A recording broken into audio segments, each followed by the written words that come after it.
Hey everyone, I'm Robbie Cornthwaite. I'm Daniel Mullen. I'm Angelo Costanzo. I'm Marco Flores. I'm Marcelo Carusca. I'm Ian Fife. This is Casio, and you're watching. And you're watching. And you're watching. And you're watching. And you're watching. And you are watching Purebred Reds, Adelaide United Fan TV.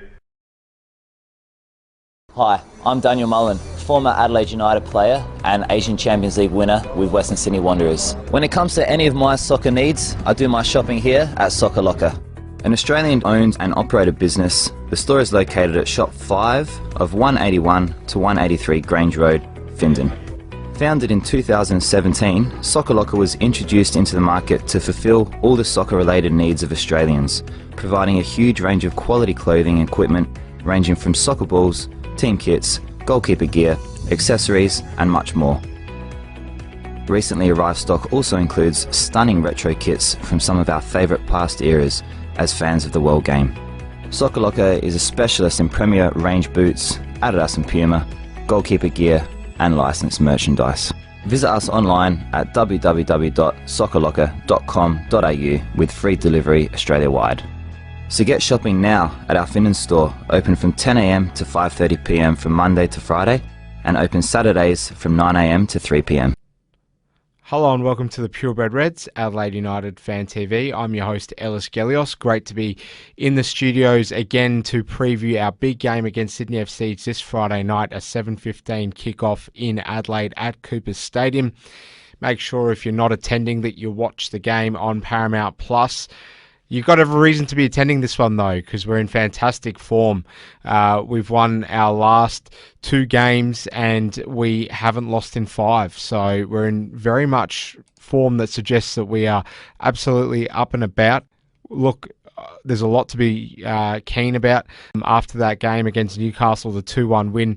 What a result for Adelaide United, and you can catch my preview of that on the channel, which was posted last night. But getting into things against Sydney FC, our form is great and theirs is not. Undefeated in 5. They've been inconsistent all season long.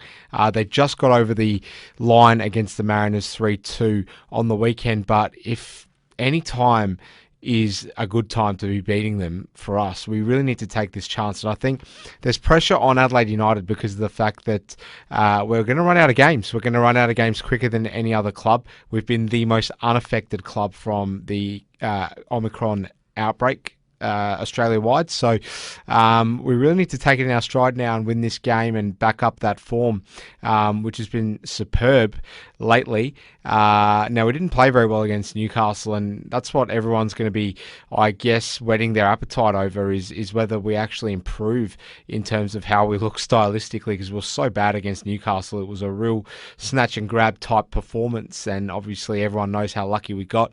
But Lachie, Brook and Hiroshi, for me, they need to start in this game, no question about that whatsoever. And I guess it's a good segue into talking about who should come back.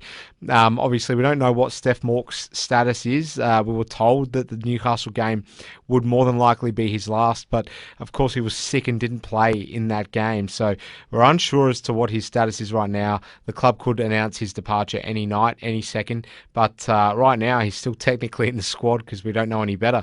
But I think Isais does need to come back because Calvier needs to sort this midfield out. What exactly is this midfield going to be doing and who's going to be in it? Now, there's rumours that we're going to have a new player coming in, that being Clough, who people are writing off already. Be careful there because a lot of people were writing off Hiroshi. And I'll tell you what, Nottingham Forest only 4 years ago paid £3 million for this guy. And we're now getting him on a free, so the rumours say. So that's pretty cool, and he's a number 10, so exactly the kind of player we need.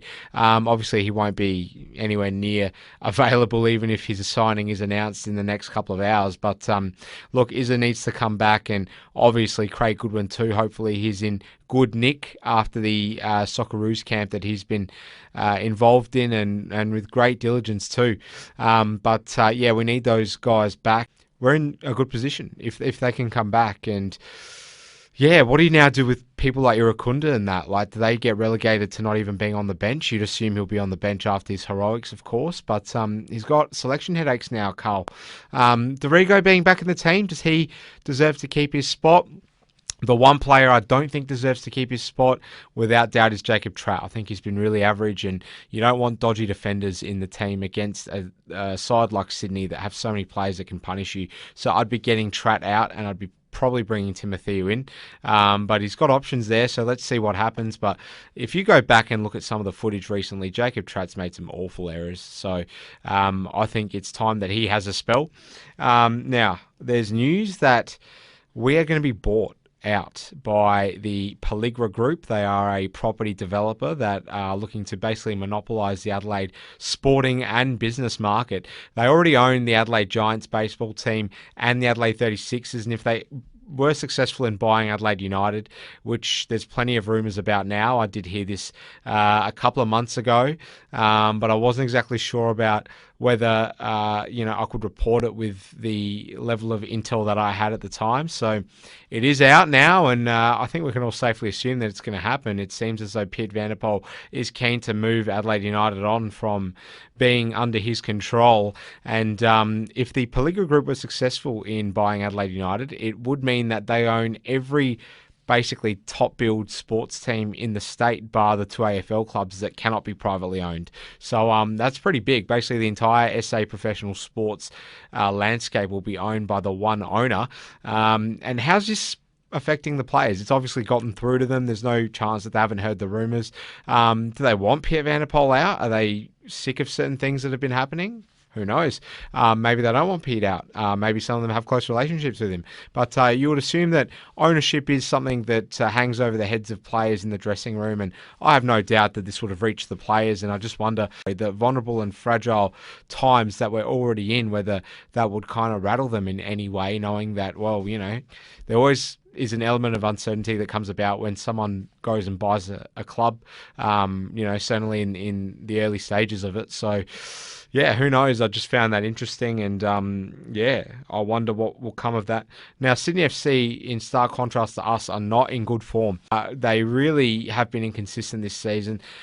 People were quick to write them off. Here's the problem, right? People were quick to write them off last season after a stuttering start, and they came back and made a final, and probably should have, won a second A-League title. So I just worry, and we got absolutely done by them 4-1 in our most recent time that we hosted them at Cooper Stadium. So I'm a bit worried about us being comfortable here and having our guard down. They've just got such a good team, and our record overall historically is not great against Sydney. So I wonder what will happen there. But they are in poor form. But we are favourites as well, it looks like. The bookies are putting us ahead of them, which is interesting. We haven't been favourites against them on many occasions at all, in which we've played them at Cooper Stadium. Now, as for the approach, I think it's simple. We just need to go into this game counter-attacking. That is what won us the game against Newcastle in the dying embers on last Sunday evening. So I think with the players we have, and Hiroshi playing as a target man, you want to get balls into him. You want to swing balls into him. So we want to get those sucker punch goals. Just play with a deep-lying midfield and just soak the pressure up against Sydney, I think. Don't go out there and get caught up in the kind of emotional expectation that you should dominate the game because you're hosting it. I think we need to go into this game being really quite cautious, and I think counter-attacking, as it did show on one occasion last season, is our best avenue to winning. And that's how I would like to see us line up, particularly after coming off the back of such a poor performance. I think we need to be counter-attacking. We've got good explosive players that can carry us forward in moments of need, and that's really where we need to pin our hopes. You would assume Sydney would come out and try and press the ball and really play with some fire in the belly. So it'd be very, very interesting to see what happens between us and them when we meet. My prediction is that we win this game 1-0. I think we're going to get lucky somehow, somewhere. We might not fully deserve this one yet again, but I just think that we're in good enough type of form, and the belief will be there for us to go out and not concede any goals, and I think we'll win 1-0. So I'm really looking forward to it. And as for my favourite historical memories of playing Sydney FC, for me it's always that game back in 2007 where Diego Walsh made his debut and scored the goal, the crucial goal off a Bobby Pettit free kick really late in the game. I've just memories of that are flooding back to me. It feels like that kind of crunch game all over again, where Sydney come probably probably not in the best of form like they weren't back then, and they're still going to be a very formidable opposition, and we just need to really get over the line and find a way to get over the line in this game. So really looking forward to seeing what happens. But it's been great bringing you this preview. Up the Reds. Thank you to Flow FM for having us in the studio. Thanks to Soccer Locker, our sponsors, and make sure you're there tomorrow evening as we tackle Sydney FC at Cooper Stadium. All the best, guys. Go you Reds, and we'll see you next time.